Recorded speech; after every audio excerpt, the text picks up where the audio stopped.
that's enough or not.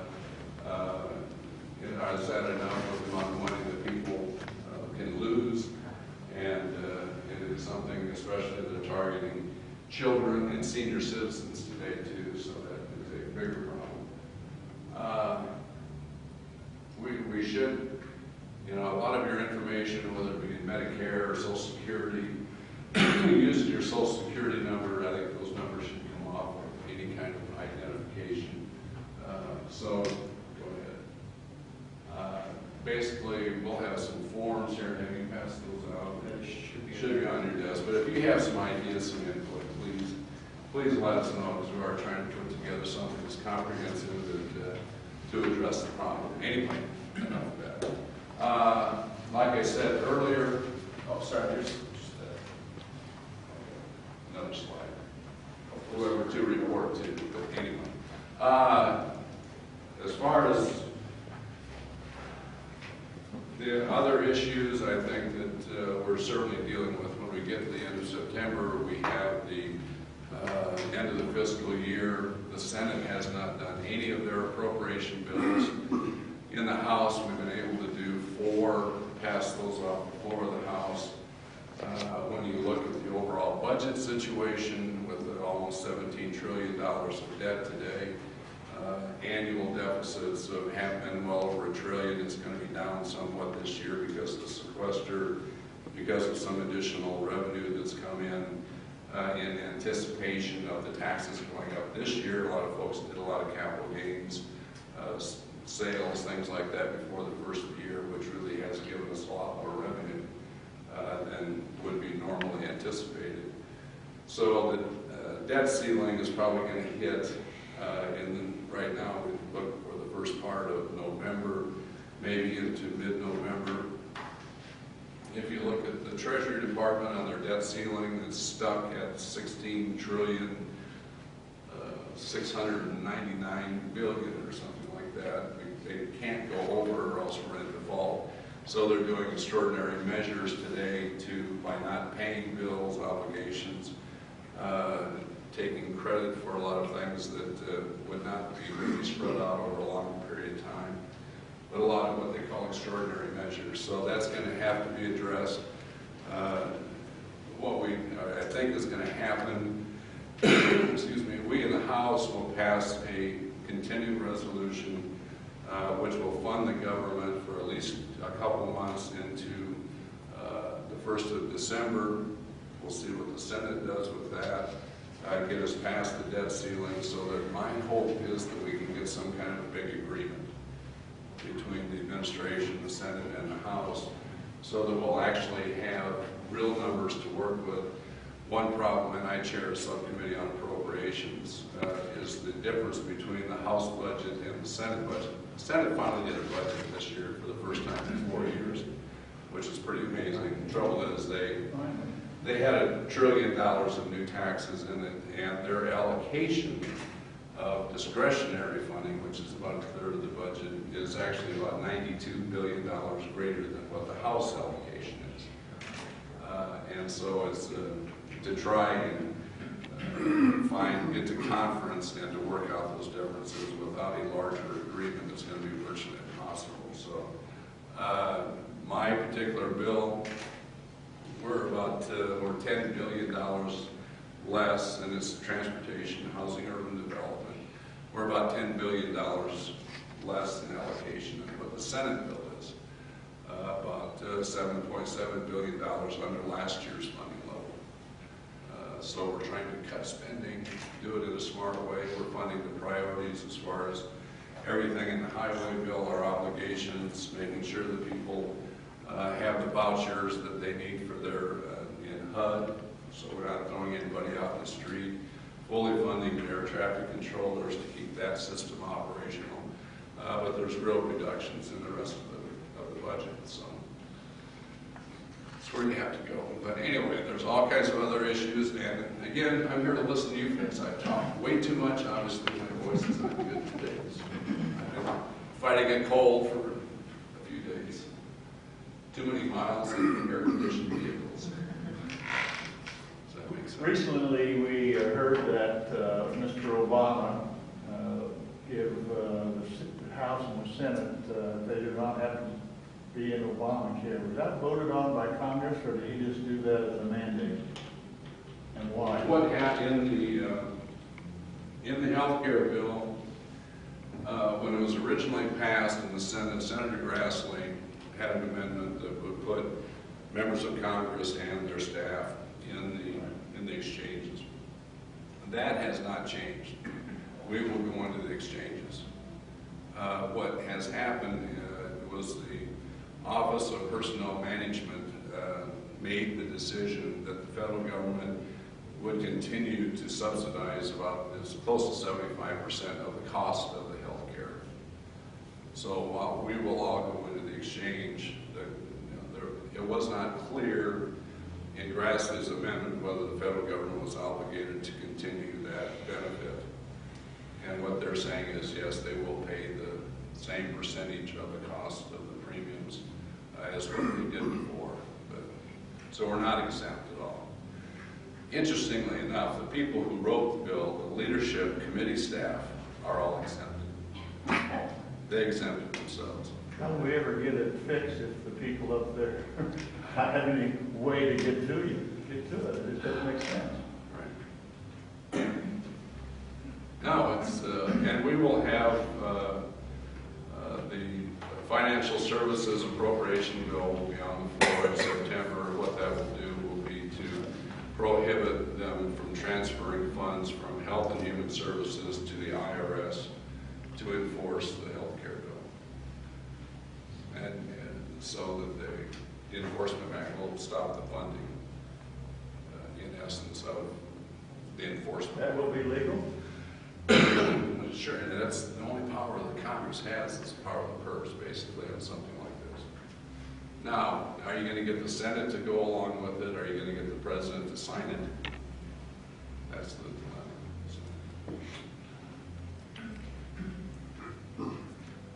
Yes, sir. Yeah, I appreciate your efforts to combat identity theft, but I'm wondering how you're going to square it with the Senate immigration bill.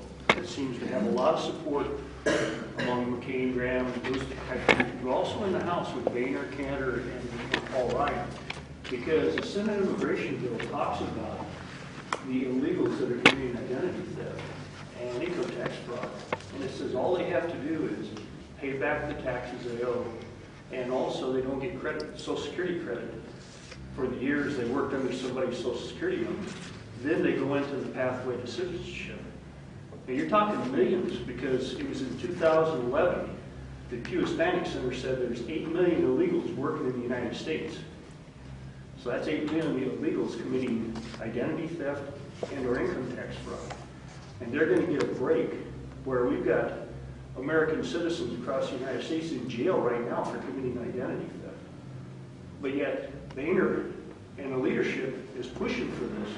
So how are you going to square this with more enforcement of identity theft when you're opening the door for millions of illegals to not be held responsible for that?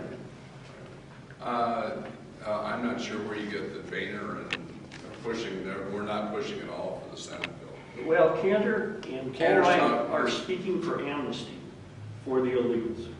That's the bottom line. And Boehner is just sitting back, not doing anything. So if Boehner was against this, he has plenty of opportunity to push the issue. Right. Well, what the House is going to do is a step-by-step approach. Looking at border security, there is what Cantor's talking about called the KIDS Act, basically, for young people who came into the country no fault of their own. The parents came in illegally, brought their children with them, to maybe have some special consideration, whatever that turns out to be. Fix the verification system so that you can't have the identity theft, basically, to have a system that actually works. We have the E-Verify system today, but it basically, if they have a valid Social Security number, it doesn't necessarily tie it to that person sitting applying for the job. And that really is a problem. So that is going to be addressed. But we are not going to pick up the Senate bill. It's going to be done step by step, and there will be real metrics done independently as far as border security before anything else is even talked about.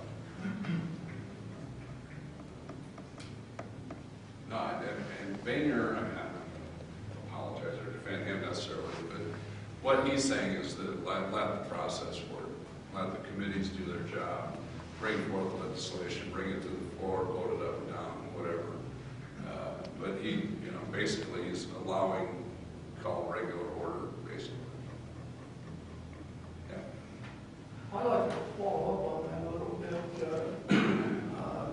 I'm concerned too, we're hearing several Republicans that we wouldn't respect, who seem to be supporting the, they don't like the word amnesty with path to citizenship or legalization, whatever. I know you remember in '86, we supposedly solved this problem. We passed a bill that legalized, I think it was 3 million people back then, and we passed tough border security. We were going to close off the borders.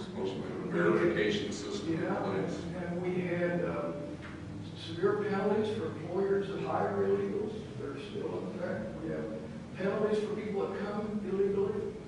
So we were told back then that we were solved. Now what happened? The legalization took place. You may remember kind of streamlined the thing to get people so they could vote in the '96 election. We're not enforcing the other part. And now we're advocating, some folks are, McCain's and Lindsay and Ryan and so on, really the same thing. They're saying, oh, the system's broke, we got to fix it. And they're proposing pretty much the same thing we did in '86. The reason the system's broke is we're not enforcing the law.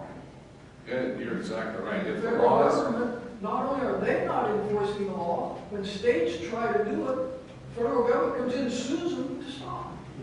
So I'm just like to ask you if we can count on you to oppose any bill that would have a path to citizenship or legalization. if the current law actually was enforced, we wouldn't have this problem. That's right. And going back, the '86, you're exactly right. They were given citizenship immediately, and then the rest of it was never done. The border wasn't secured. There was no verification system. Employers basically let off the hook as far as what they knowingly were doing. I mean, in Iowa here, we had companies bringing busloads of people who were in packing houses and things like that. Purposely, look what happened up at Postville.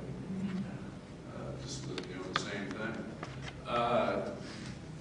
I won't support anything until the border is secure. And then whether I wish someone would actually define what the quote path to citizenship is, because even today there is, but you would have to go back home and then reapply and go through the system. If you're talking about giving citizenship to all these people right from the out, I certainly am not going to support that. Well, they're talking about the kids now. Right. And the trouble with And if it's anything, citizenship or some kind of status. well, whatever it is, anything that you do like that, it'll be just like the '86. Then you give all the more incentive for more people to come. You're not going to solve the problem. You just say, if you do something like that, then you're saying, okay, people in Mexico or wherever, if you can sneak across and get your kids in here, 20 years from now, we'll legalize them. That's going to be the message. It's a losing battle for us. We keep backtracking. It seems like I'm really disappointed in some of the so-called conservative Republicans that are getting on board with this sort of thing. I agree. Well, I'm glad you do. No. I appreciate it. No, it's that we've got to secure the border before you have any kind of conversation about anyone's status here. I mean, I do think that,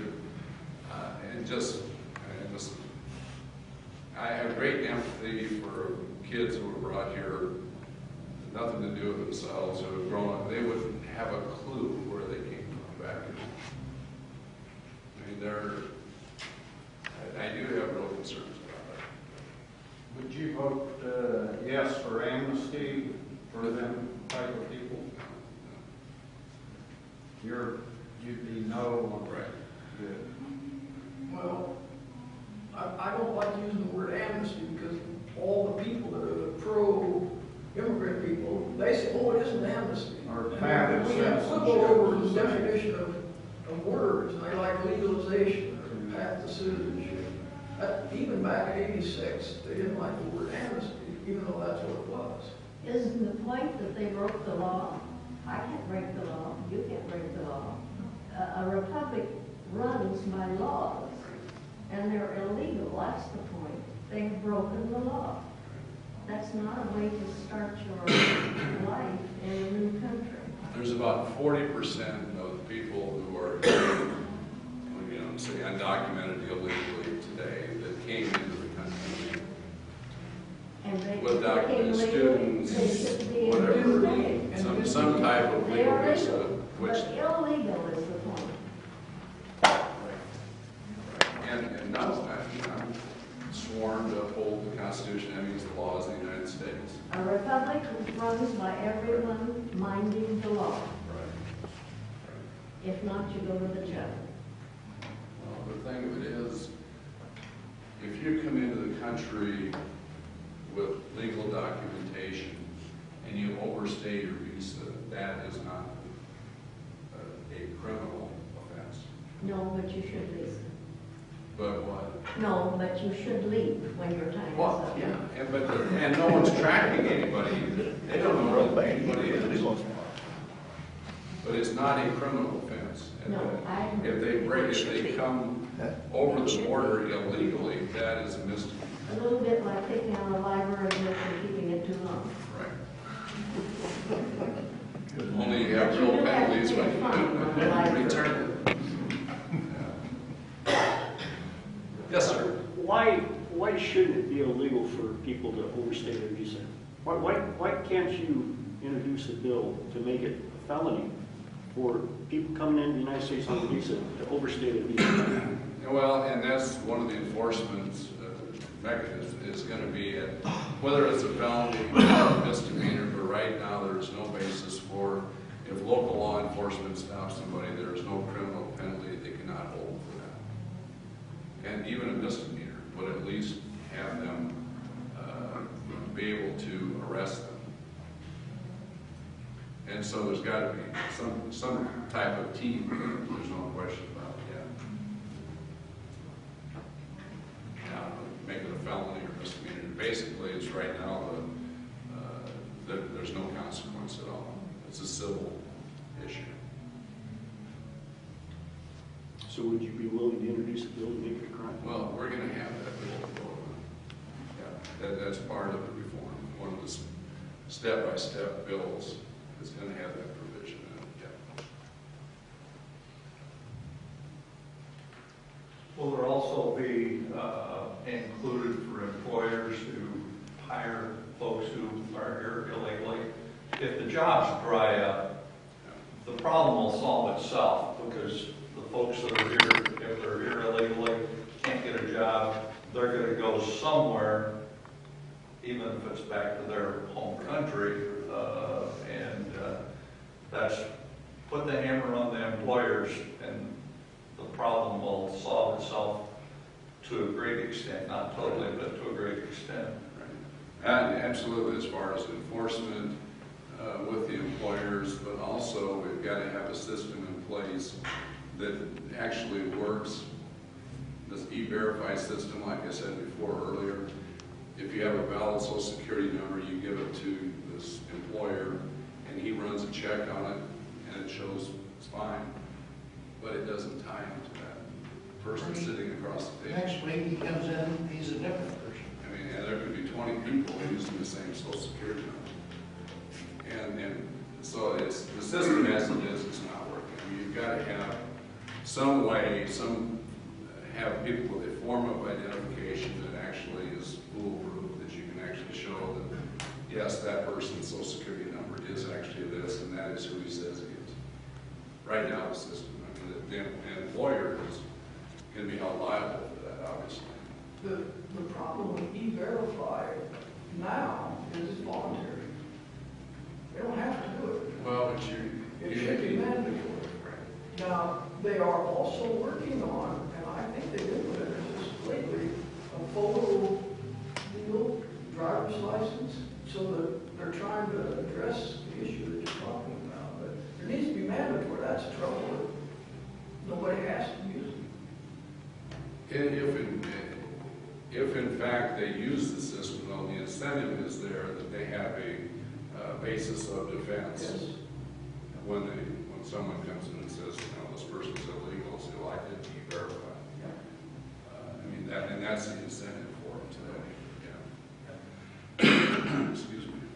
But I want to, you know, this meeting is about identity theft, but on the same. I didn't expect it to stay on that subject. No, I'm not trying to get down on that subject. I was trying to make a point that we're trying to put something on these illegal persons in the United States to have this identity and all that, which it isn't working. But on the same hand, we're all against having ourselves scrutinized for our identity. So until they get a national identity code or a national method of saying yours who you are and we know where you are and we know where you're going, until we are willing to put up with that for ourselves, I don't think you're ever going to get that for them. And you know, when you go to another country, they know you're there, they know where you're going, where you're moving to, when you leave. But here, once you get inside the borders, nobody knows who you are. Unless you want to say it and prove it. And with those people, they just without another card or another card or another card. We need to enforce it. Contrarily, I just. We have to have our own self-identified cards. I don't object. I'd just like to go on record as being very conservative, and I'm not afraid of the scrutiny that's going on now. Neither am I. You mean with some kind of an identification card, national ID? The gentleman said we are opposed to it. I don't think we are. There's a lot. What do you folks think of that? I mean, I will tell you, there's going to be huge resistance with a bunch of folks that think that the government's tracking you and. I think it's important that we save our lives, not necessarily save our privacy. Interesting. Okay. If you ship all the illegals out, what impact is that going to have on agriculture in our nation? Because we know there's hundreds of thousands of them that's doing the job that Americans won't do. They'll do it if you pay them, you know. All right. Well, That is what you know, in the reforms that we're talking about, they're trying to increase the number of the seasonal agricultural workers. I don't know if you know, right now in California, I think there's 30–40% of the harvest is left in the field because they simply don't have the people. And then every time an ICE bus, the Immigration Customs Enforcement people show up, I mean, the place just clears out. But we're trying to address that as far as agricultural workers. Now, the big question there is someone working in the meat packing plant, is that an agricultural worker? Is that a temporary? Somebody working in Iowa, we don't have much of the hand labor in the fields. It's either in pork production, chickens, eggs, meat packing. Are those, even though they're working kind of in agriculture, should they be included? We're talking about, quote, temporary visas to come in. Those are not seasonal jobs, those are year-round jobs. Well, I also want construction. Do you have a lot of new extra temporary visas for construction? Here, it's somewhat seasonal, and we don't have that much construction in the wintertime, but if you're the southern half of the country, they're 12 months out of the year. And those are some of the real questions that are going to be very hard to get a compromise on and to figure out. What is, quote, temporary, what is agricultural, how long can they stay with a certain visa and have to go back. The high-tech people, they want a lot of engineers to come into the U.S. that study here. And today, a lot of them go back to their home countries and start businesses competing with us, where we could use high-tech companies looking for tens of thousands of engineers today they can't hire. So, and the number, I think there's 85, isn't it, Michelle, 85,000 a year of the high tech I think so. visas, and it's by a drawing every year, and the applications in the first week of the new year are all gone.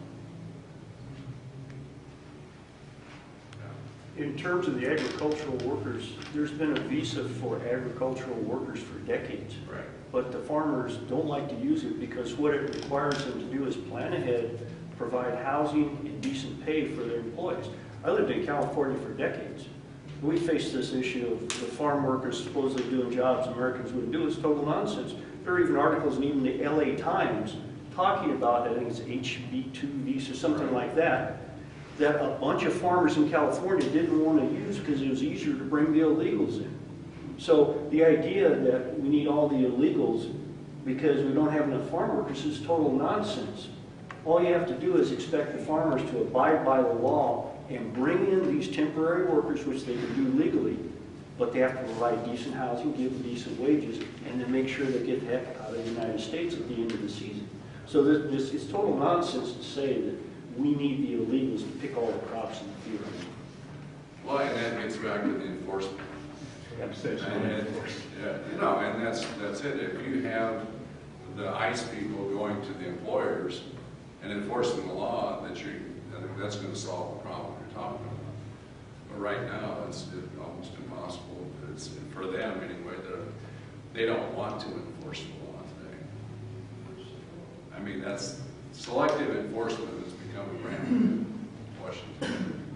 How are you going to get them to enforce the law? Because you can pass laws after laws and the administration says, look the other way. We have, Polk County Sheriff's looking the other way. We have, it's like, what are you going to do to enforce laws? How can you make people, Well, you've got to have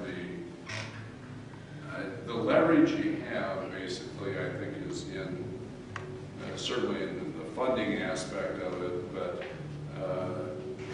you have to have an administration that's actually committed to enforcing the law. And right now, I mean, we have selective enforcement as far as the young people today. They're not enforcing the laws, quote, dreamers, whatever you want to call them. There's not being enforced.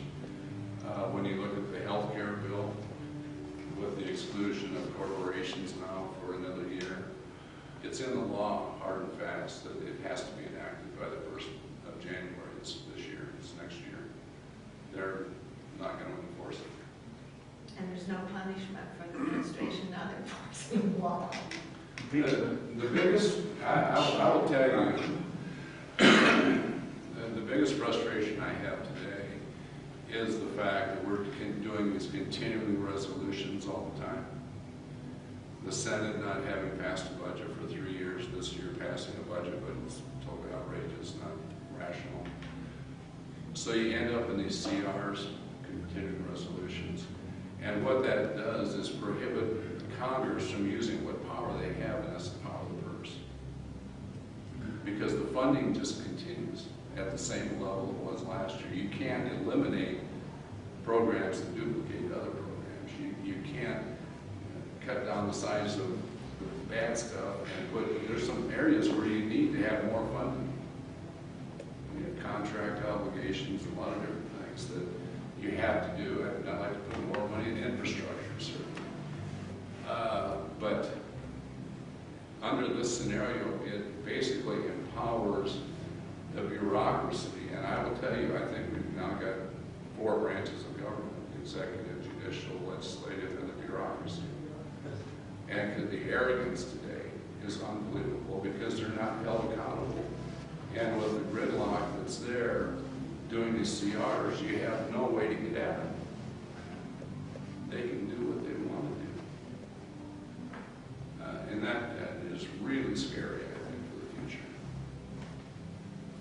Then your real problem is you're spending more than you're taking in over a long period of time. No, that's why I we're... know think almost that- 17 trillion in debt. I don't think that works well. Any housewife can tell you, you cannot continually spend more than you take in. So you're saying it can't be stopped. This can't be stopped. And that's why I said earlier, we need a big agreement of some kind, so that we actually can do our job as far as appropriations. We can put funding limitations on certain activities that they're doing or not doing today, and actually use the power of Congress, which is the power of the purse. And at present, you have no way to do that, is that correct? Oh, and with the Senate. Today, that's why you need a big agreement, so everybody's on the same page. You can actually do the bills individually, have real appropriation bills that will cut the bad stuff, maybe put some more money in stuff that's needed. We are not on the same. But limitate, no. And then it totally empowers the administration and more importantly, the bureaucrats that have no accountability today. Well, it's not going to affect me, I'm 90, but it will affect you. Well, and you'll your be in there for grandchildren. 20 years. You think so? Absolutely. But at any rate, I don't worry about me, but these people and all their grandchildren and such. Absolutely. We had a good thing going. Surely you smart fellows can fix it. We elected you for that purpose, to fix it. I'm trying. I know you are. I know you are. Get an army behind you. All right, okay. If we would get the Senate, well, how would that affect the continuing resolutions? We would be able to do appropriation bills But, that will do exactly what I was talking about. so we have to have the Senate probably stop this. and- Harry Reid is not going to allow any of our, But the president would still have the right. he could veto it, but Veto at least it. we would have real appropriation bills that would change the funding, would put funding prohibitions in place. He can probably threaten a veto, but over time, he's going to have to sign some bills. It seems to me like our best chance to get rid of these problems is have a Republican Senate. That's about the only chance I see of having. Yes, sir. Yeah, I was just reading this morning that Representative Stockman has introduced a resolution, House Resolution 333, that says any continuing resolution or agreement to raise a debt ceiling is predicated on defunding of Obamacare. Are you familiar with that House resolution? There's people that have, some in the Senate have signed the letter, about 12 of them, 7 of them have now retracted over there, and there's certainly a group of people who would go along with that. I would just ask one question. When you get at the end of the fiscal year, you shut the government down, you've got men and women in Afghanistan fighting for this country, and their families at home, and you're not going to pay them to take care of their family. I mean, to me, that's just irresponsible. Well, I agree, but the idea is, Stockman's idea is pass a continuing resolution, but say we're not going to defund, we're going to defund Obamacare. Is that possible? Well, that's why we're going to have that vote on the financial services bill that prohibits the funding for enforcement of the health care bill. Okay. But to shut the government down and to not pay our people in the military, I think is, and that's the scenario that you're talking about. Oh, no. I thought Stockman was saying let's pass a continuing resolution predicated on Which will defunding never go Obamacare. anywhere in the Senate, and the president will never sign it. So you've shut the government down. Well, why shut the military down and not pay them? Why don't we not pay your salaries? Appropriations. Why don't we not pay your salaries? That's Something would be done then. Well, if they're not getting paid, I should be getting paid. I agree with that 100%. Well, I think we should- Because of the dysfunctionality and appropriations, the Senate and the House have not passed an appropriation bill for defense. So that will be included in the shutdown. All aspects. I mean, back in '95 when we had the shutdown for about 3 weeks, it was only a partial shutdown. Defense was already funded. A lot of different aspects of the transportation department. A bunch of those were already funded. It was a small portion of the government that was shut down. This, you're talking about every aspect. VA hospitals, you're talking, everything that is absolutely essential is going to get shut down. We need to start moving within. Yes? How did the Senate get Obamacare passed with reconciliation, like 32 votes instead of 60? How could they do that without the Republicans? Well, I'm trying to think how it was a procedural maneuver somehow to be able to, well, they actually had 60 votes back I then. thought they had 32. No, they had 60. They had 60 votes to proceed. And remember, right after that, when Scott Walker was elected in the special election in Massachusetts, that took him to 59. And that was why, and everybody, I mean, there was total agreement on a bipartisan basis in the House that what the Senate had passed couldn't work. But when Scott Walker got elected and they didn't have the 60 votes, that forced Speaker Pelosi and the Democrats to pick up exactly, the only way they could get it signed into law was to pass the bill exactly as the Senate had passed. Then it would go directly to the President. If they made any changes, then it would have to go back to the Senate, which they would kill it. Because they didn't have this. Reconciliation. They had 60 votes to proceed. No, and that included, like the Cornhusker kickback and the Louisiana purchase and the Florida special deal down there on Medicare, which is exactly the way that the Democrats in the House passed it on the floor. And they tried to make an adjustment. They passed another bill supposedly with adjustments to it. And everybody knew it couldn't work, and that's what we're experiencing now. Senator Baucus, the Democrat, that write the bills, and we're headed for a train wreck, which is true. How many seats will be open in the Senate next year? It's a third of the Senate, so I think it's either 33 or 34. It's every third election. There's 34. I think there's about 14. There are a lot more Democrats. Your phone's ringing.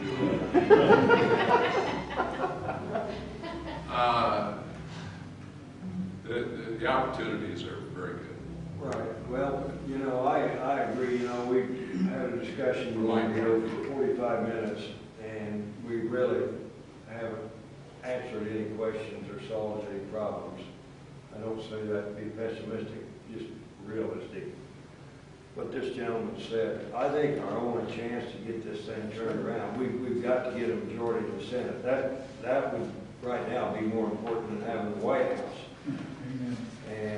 But the way things are right now, unfortunately, he's got some people around him like Axelrod and Valerie Jarrett. These people are very shrewd at how to keep this system going the way they've got it going. We've just got to just hope and pray that we can get the Senate and maintain the House. I see that as the only solution. And who do you see as a good prospect in the Republican Party? This is an official meeting, not a. Yeah, we need to know this, In this format, I can't really talk politics like that. I know I've asked that question. I mean, it's silly. We're trying to get something done here, and nobody knows. You want to go outside afterwards? Yes, I would, please. But this is an official. Farm bill? There's going to be an attempt to move, we moved the farm policy portion of it, split it up. Nutrition, which is about 80% of the spending. There's going to be an attempt to move something in the House in September to get to conference with the Senate to get any kind of a nutrition title passed. It's going to have probably more dramatic reforms than what the original Farm Bill said.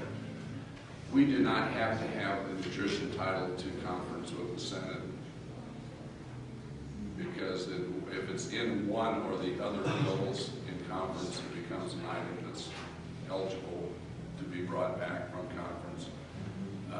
And we'll see what happens.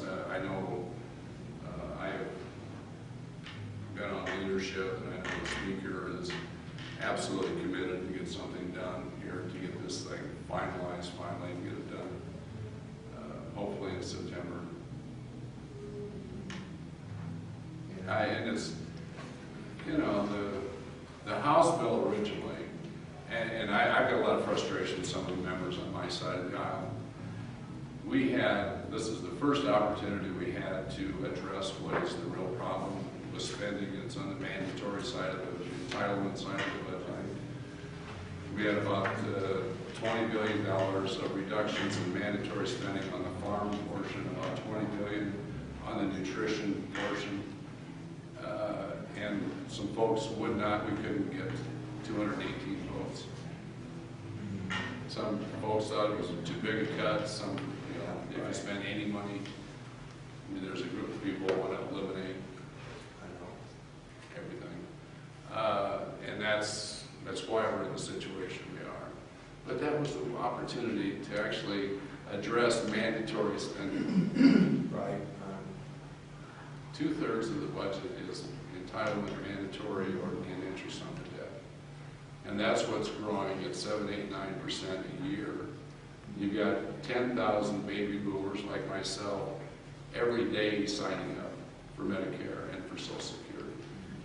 And that's 70,000 a week. This is going to go on for 20 years. It just, actuarially, it won't work. Train wreck. But that was an opportunity to actually do something, even as small as it was, on mandatory spending, and we didn't get it done. From both ends of the political spectrum. So you think maybe something will get worked out? I do. I'm an eternal optimist. Well, I am too, really. I keep you out there. Well, we hope so. Yeah. No, and I think it's says something that people in agriculture, they're more than willing to give up the $20 billion, which again is only about 20% of the spending. And doing away with direct payments and reforming the countercyclical programs. All they want today is some type of risk management, crop insurance. Right. So they can go to the banker and say, if I've got crop insurance, I'll be in business a year from now if I have a disaster. That's all they're asking for. You talk to many, I know I talked to some people that say, well, we got to get this SNAP program clear out of the Farm Bill. We don't even want the food stamps and nutrition thing in the Farm Bill. I think most people realize we've got to have them together to get this passed. Is that people you talk to? Yeah, I think if we came back from conference, no matter whether we pass a nutrition title in the House or not, that anything that would come back, I think you can get enough bipartisan support at that point to pass it. Would put them back together again. Yeah. I mean, that was done in what, 73, I think it was, to try and broaden the political support for both for food stamps and for farm policy. You've got people on the Ag Committee that have never been on a farm. No, I mean, they're from down New York or Houston or wherever. Just typical Sims. Well, but they're there for the food stamps. That's why they're on the committee.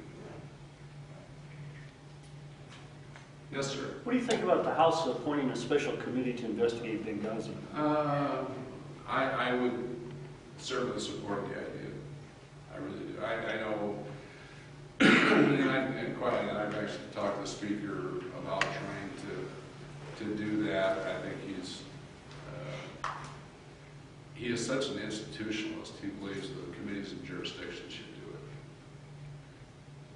Where I think I think it breaks up the investigation where you don't really have some people dedicated to actually getting to the truth. And a lot of the committees are tied up doing a lot of other things. If you had a special committee, you would have a select committee. You would have them totally focused on the issue, which would be really advantage. Funding with sequester affects us too. And I know that's one of his concerns, the money to do it. One more. I'll try not to make this political. I know. Okay, Jim. Yeah. We've had so many, I don't want to call them debacles, fiascos, events, whatever. Of course, with Obamacare being the worst. You know, we've had Fast and Furious. You know, we've had Benghazi, the Associated Press thing, and that's all I can tell you right at the moment. It goes on and on and on.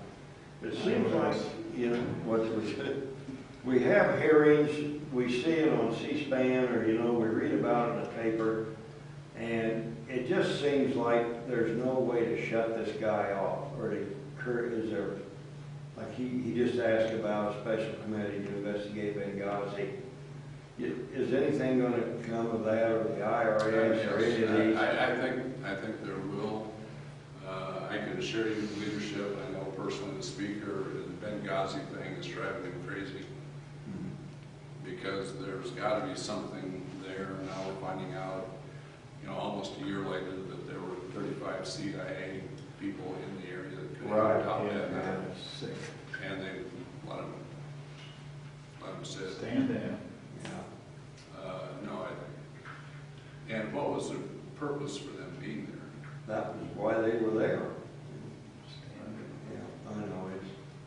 But no, we're not going to give up on that at all. I think you'll see it. Or are we going to just more come to light very soon? Give him enough rope to hang himself? Oh, wait, I'm sorry, I'll retract that. You're being taped. Is that situation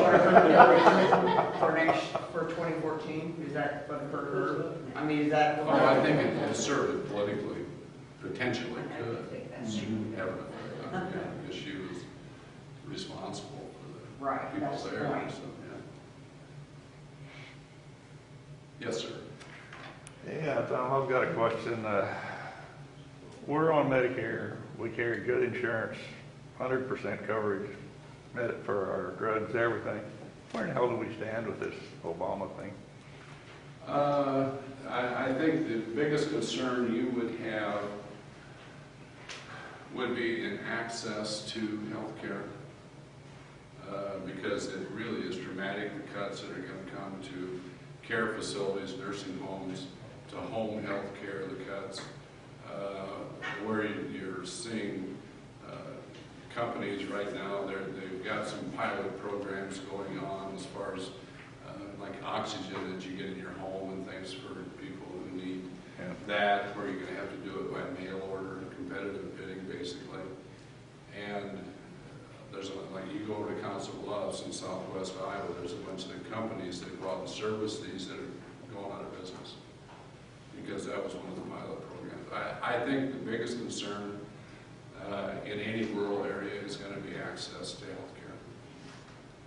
With $700 billion of cuts in Medicare, because it's going to come out of providers' pockets. And the nursing homes can't stand it. I mean, or certainly the home health care folks can't stand it. And that's, you know, people want to stay in their homes. When my mother's 96, I go up to visit her, and the first thing she says is, I want to go home. You know, and the quality of life and all of those issues. But that would be my biggest concern. Well, that really wasn't what I was getting at. I'm not ready for a nursing home yet, but well, I'm just telling you, I think that's going to be the biggest impact. If your Medicare, as far as hospitalization, doctor bills, so on, I said, we're covered 100%. And we pay the bills. I mean, there's no deductibles that we got on that, but we've got good insurance. Are we going to be able to hang on to that, or? Generally speaking, unless you have Medicare Advantage program, that is subject to massive cuts in the Medicare Advantage program. That's called supplemental. Well, there are different supplementals. The Medicare Advantage is kind of like an HMO where you have it's all combined into one plan. We don't have that. It's available. There's about 75,000 people in Iowa that have Medicare Advantage policies that are probably. We have Mutual of Omaha supplemental insurance. Right. And you're probably okay with that. Okay. But I still think probably gonna go up. The thing that would concern me more than anything is having access, talking to doctors groups. I mean, there are a lot of, especially in the specialty areas, where they're gonna say we're not taking Medicare anymore. That they're gonna take only private paying customers. And that's where I would be most concerned about, is the access to the quality care you expect. That they send in rural areas, I don't know how we're going to have health care in rural areas.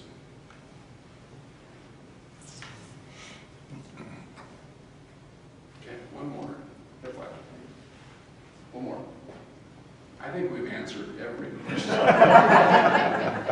Anyway, well, thank you all. Please, if you would, if you could give it, if you have some examples on the identity theft, if any suggestions you have as to what needs to be done, we'd appreciate hearing from you. But please stay in touch. Our office now with the new district, we're at 2,700 Grand, just down from the Terrace Hill Governor's Mansion, right on Grand there. If you need to see us. In the past, we've had people in every county every month. Because of sequester, we have less money. So we're not doing that, but please, huh? I am. You are this month? I am. Okay, sequester was lifted. Okay.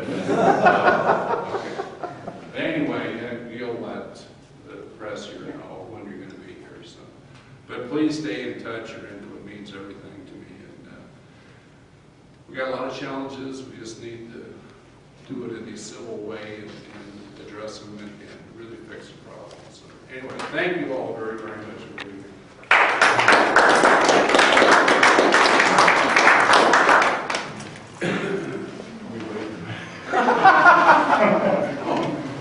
I don't know who to give money to. I should thank our Democrat tracker back here.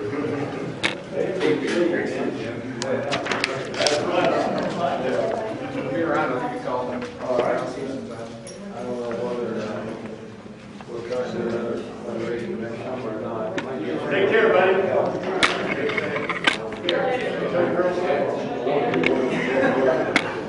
Oh, yeah. Yeah.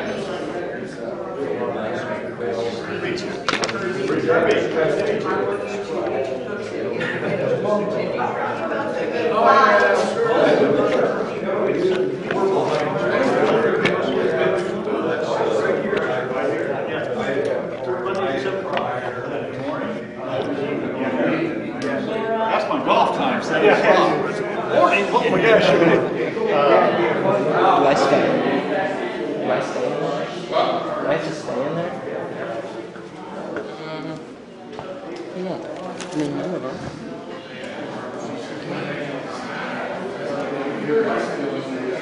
About what?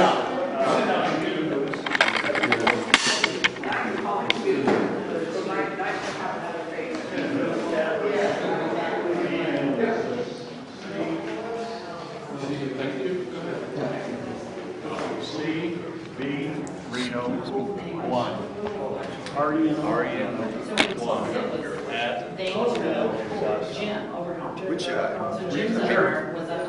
No, we're not the rest. Okay, I didn't know if you were going to talk. Whatever you say, you can't. Okay. That'll be fine. Okay. All right. Get out this door. Here, put it up. Did you get any background on who? Best candidate on that part? He said, I know. Oh, it is. Between hard to make sure the enclosures that east, eastern line is tough. Well, We got it, yeah, we got it. see you later. We're not checking off yet. I'm gonna stay here and see if I can get a bud.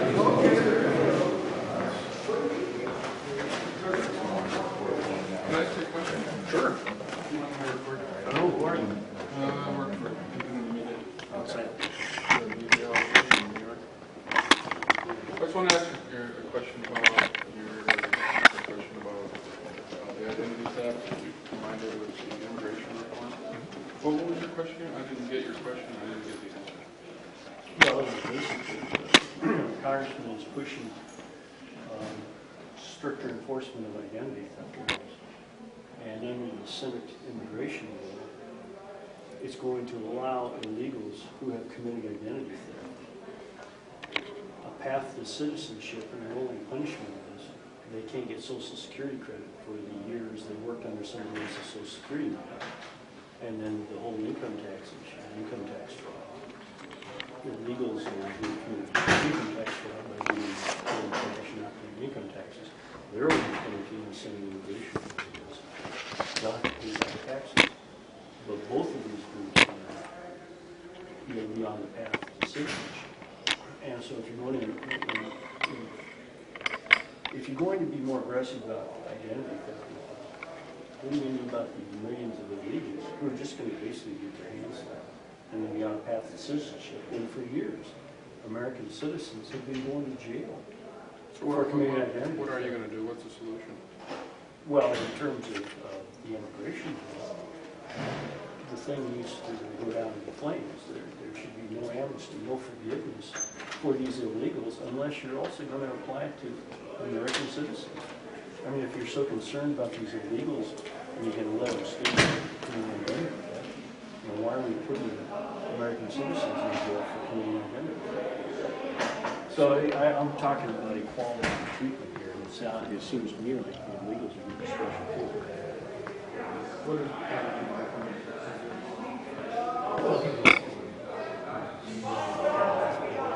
House, what they're going to do is address immigration subject matter by subject matter instead of this comprehensive approach. And start out with security program. Supposedly enforcing it as well. Did that address your question? Well,